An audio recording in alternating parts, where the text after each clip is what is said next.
Good afternoon, everybody. Welcome to my weekly Scripture for Thoughts video show up here in Radcliff Avenue and Williamsbrige Road area of the Bronx, New York City, where everybody works hard, hustle the wise way, do down payment investments, be all clean and spiffy. All up in Radcliff Avenue, Williamsbrige Road area of the Bronx, New York City. Now, my sermon topic for today is why we can't get all the things that we want. Throughout time and space and time, when we ask God, oh, I want this beautiful wife, this beautiful girlfriend, fiancé or wife, I want kids, I want to live into a better environment, or I want money, or I want a successful career. Sometimes God hold back because sometimes when we want the things that we want, sometimes that's a wedge that throws us away from God, that drifts us away from God into the world. Now, as for me, for instance, I want to become a rapper, but that didn't happen. I became a preacher instead of a rapper. I mean, I'm a Facebook, YouTube rapper, but I wasn't a successful rich and famous rapper. Look at me. I'm a successful preacher. I don't have a girlfriend. I don't have kids. I live into a busted area of the Bronx. I have money for me to get by. And plus, I wanted a rap career. God didn't bless me with that. So he said, no, Anthony, if I bless you with the rap career, you'll drift away from God and fall into the world. So sometimes in life, God keeps telling us, no, I can't give you what you want, because if I give you what you want, you'll forget about me. You'll drift into the world and do evil stuff.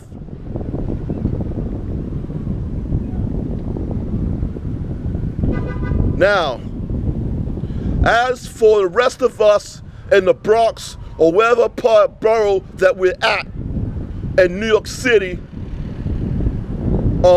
sometimes God doesn't give us everything that we want, but he gives us what we need. My first example is Abraham. God has blessed Abraham, call him Abraham. I will name you Abraham because you become fathers of many nations.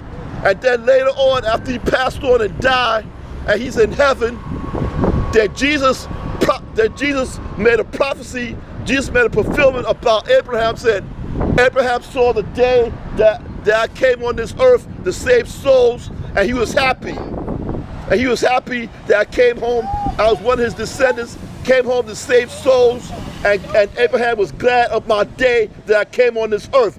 Jesus. And now that's the first example of we don't always get what we want. And now my second example is James and John, one of Jesus' disciples. One day when Jesus was prophesying that he was going to be crucified, and be raised from the dead, then James and John confronted Jesus and said, hey, Jesus, Master, can you please do us one favor? That Jesus said, what do you want me to do for you?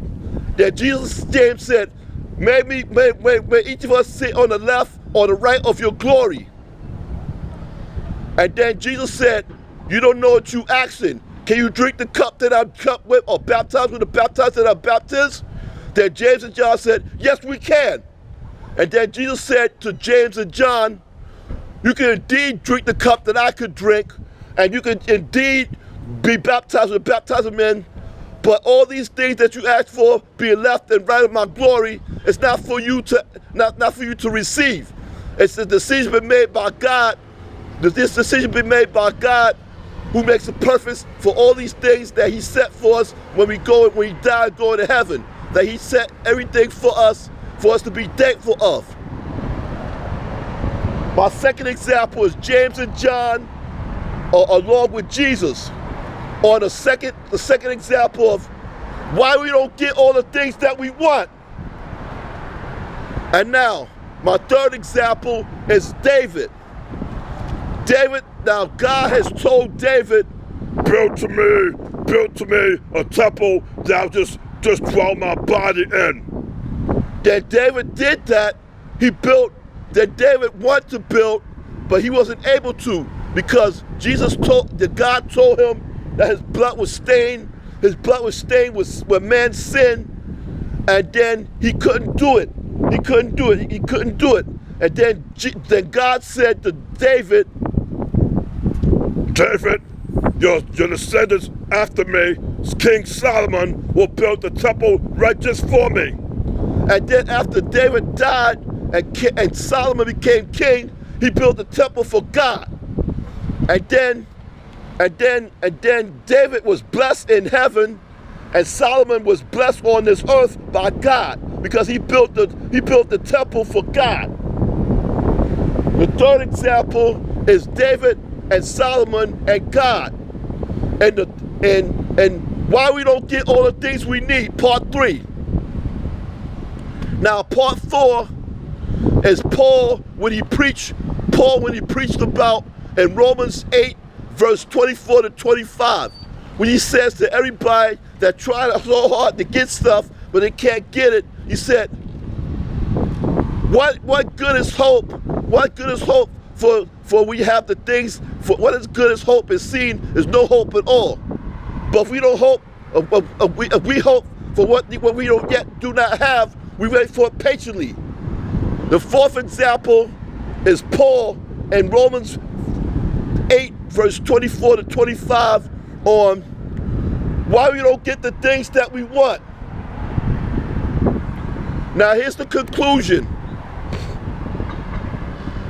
Now the next time when you wish for things and you pray to God and God doesn't give it to you, remember this, everybody, like it's been told to me time and time again. Now, God does not give you everything that you want, but he gives you everything that you need to move on and worship God. If he gives you everything that you want, you'll forget about God and you drift into the world and do evil things. That's why he don't give you what you want, but he gives you what you need. Now that's my conclusion of my sermon topic, why we don't get the things all that we want. Now, as for in Radcliff Avenue and Williamsbrige Road area of the Bronx, New York City, where everybody works hard, hustle the wise way to adopt permanent investments, be on clean spiffy, and Radcliff Avenue, Williamsbrige Road area of the Bronx, New York City. Now, as for my weekly Scripture for Thoughts video show, I'm your host and host, Reverend-Preacher Anthony Walks, say, Papa, so on that tough a rap.